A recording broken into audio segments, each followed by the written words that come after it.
Ini awalnya terinspirasi racik parfum ini gimana, dari mana? Kalau terinspirasi sih kayak gimana ya? Simpelnya ya, kalau orang tuh kayak kebanyakan atau lebih banyak orang tuh kayak malas mandi. Oh gitu. Iya.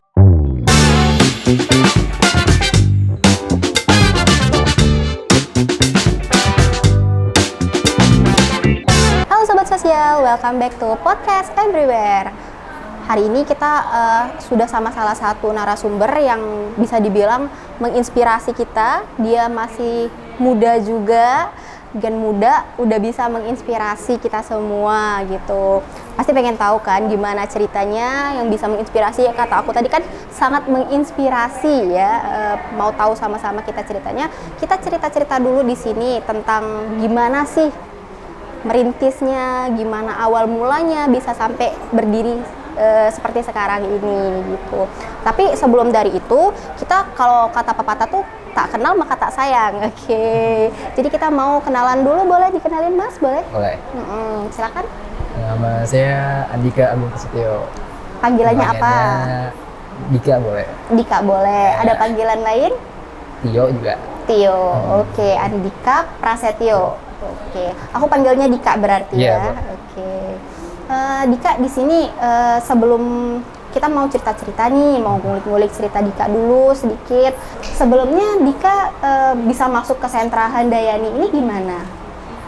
Yang pastinya sih karena masuk sentra Handayani ya karena terlibat masalah yang fatal, Oh gitu. yang terlibat dengan hukum juga sih. Makanya bisalah ditempatin di sini. Gitu. Masuk di sentra ini tuh kan tadi katanya terlibat hukum, terus langsung masuk ke sentra ini tuh gimana tuh ceritanya? Kalau itu sih gimana ya? Lebih ke masalah kita sih. Maksudnya masalahnya udah fatal, yang pasti udah terlibat hukum kan udah pasti aparat kan. Nah, kebetulan dari aparat juga menitipkan di pihak sentra Handayani. Oh gitu. Dan di sini untuk bimbingan belajar lagi. Oh, jadi kayak dirujuk gitu ke sentra Handayani dari aparatnya. Iya. Emang dulu waktu terlibat masalah itu boleh tahu umurnya masih berapa? Masih, yang pasti ya di bawah 20 lah. Oh, masih di bawah umur. Iya. Jadi makanya langsung dirujuk ke sentra ini, sentra Handayani. Oke. Mungkin itu kalau dari kilas baliknya pernah kena masalah di masa muda ya, mungkin bisa dibilang wajar juga enggak, Iya, tapi benar. itu bisa dijadiin suatu pembelajaran. Nah, dari pembelajaran tersebutlah bisa menjadikan Dika seperti sekarang ini. Iya, gitu ya teman-teman.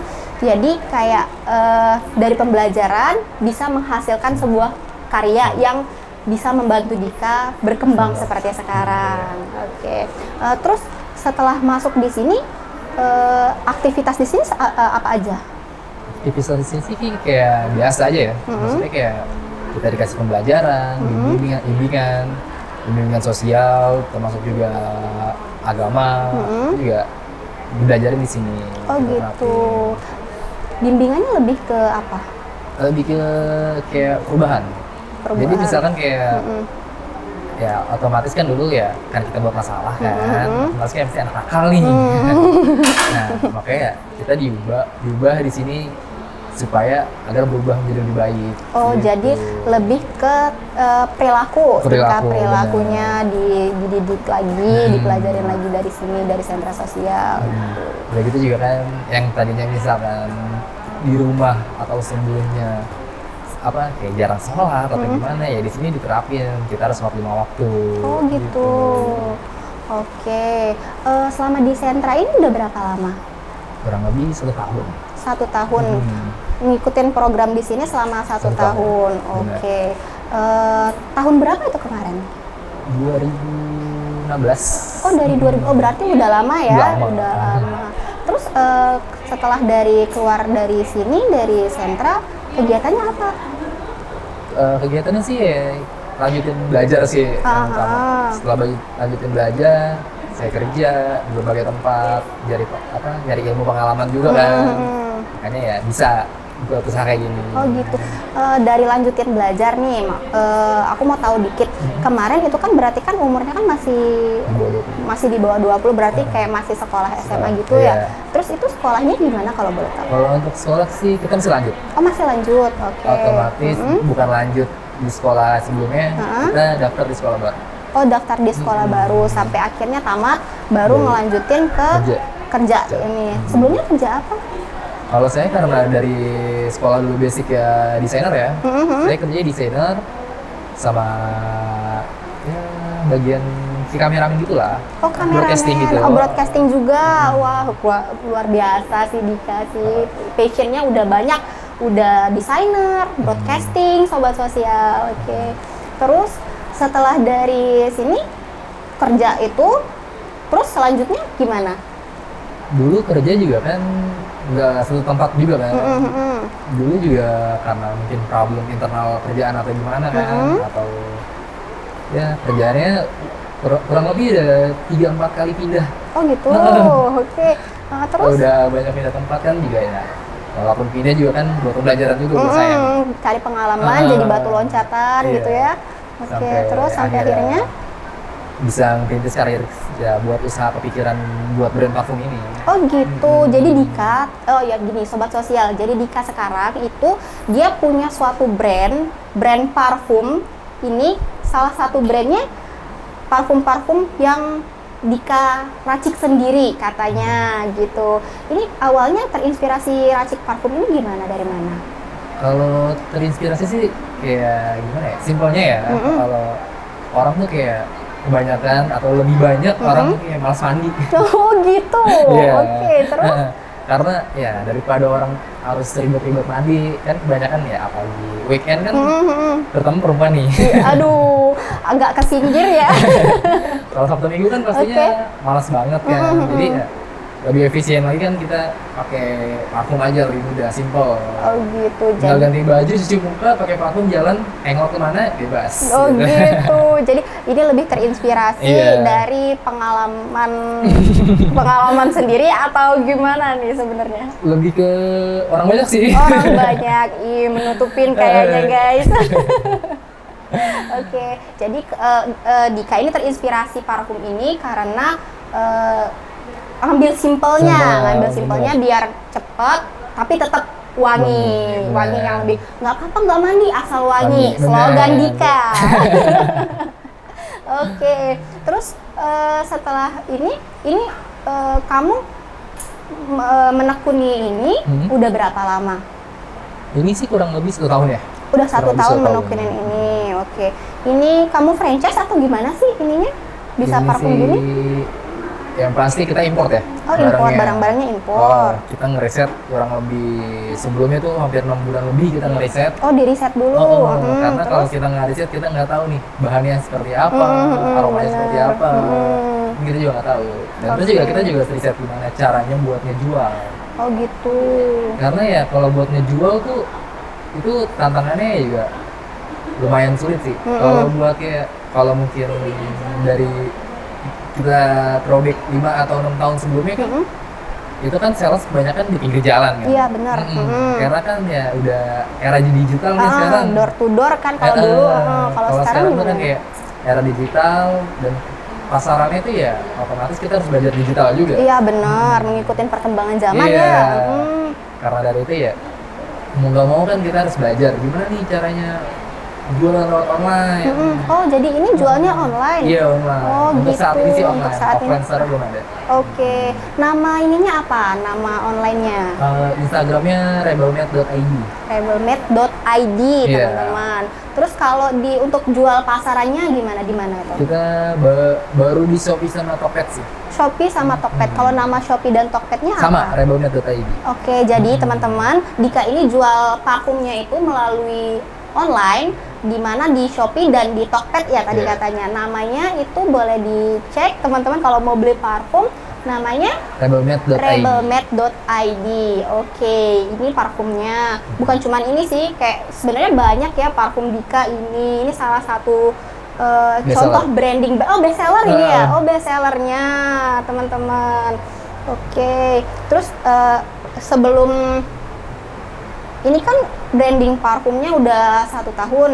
Sebelumnya juga Dika tadi bilang ada riset-riset gitu ya? Iya. Oke, itu kan kalau mau riset, mau jualan, mau bisa branding nama, butuh modal Iya, sebelumnya. bener. Ini kan kita tahu kan teman-teman bahwa Dika ini masih tergolong muda ya, masih tergolong muda. Terus ya, kita tuh pengen tahu tuh gimana cara dia awalnya bisa merintis karir, bisa ngedapetin modalnya dari mana. Mungkin itu bisa jadi kiat-kiat kita mendapat dari info-info dari Dika. Boleh tolong dijelasin Dika ya? Jadi awalnya gini, saya juga pasti kan nggak sendiri. Oke.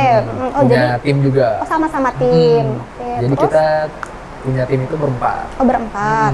Kita punya tim itu dan kita punya komitmen masing-masing dengan Punya tugas komitmen. masing-masing. Oke. Itu yang utama karena tiap kita ngejalanin usaha atau kita berbuat sesuatu yang untuk masa depan kita, kalau kita nggak komitmen itu mungkin nggak akan bisa. Karena kita berempat punya komitmen dan tanggung jawab untuk masing-masing tanggung jawaban kan, kita usahanya biar lancar. Juga dulu buat modal awal juga kita patungan. Oh, jadi modal awalnya patungan. Tapi bisa komitmen sama-sama itu gimana sih? Kan komitmen itu sama-sama kita tahu susah ya teman-temannya buat berkomitmen. Gimana tuh? Dulunya sih ya kalau dibilang temen timnya dulu sih teman kerja. Oh, teman kerja. Dulu teman kerja dan kita semua keluar. Bisa 1 orang mungkin kayaknya di sana. Gitu. Sisa 1 masih Oke. bertahan. Dan kita masing-masing punya kesibukan masing-masing. Maksudnya kesibukan masing-masing tuh kayak punya pekerjaan lain. Dengan kata lain, punya pekerjaan lain, tapi kita masih ngeluangin waktu buat usaha gitu. Oh gitu, jadi tetap sama-sama berkomitmen walaupun di luar dari aktivitas masing-masing gitu. Oke, ini kisaran harganya berapa nih? Mungkin teman-teman yang teman-teman sosial yang lainnya mau tahu nih kisaran harganya berapa sih? Kisaran harganya sih under 200 ya. Oh, under 200 masih affordable banget.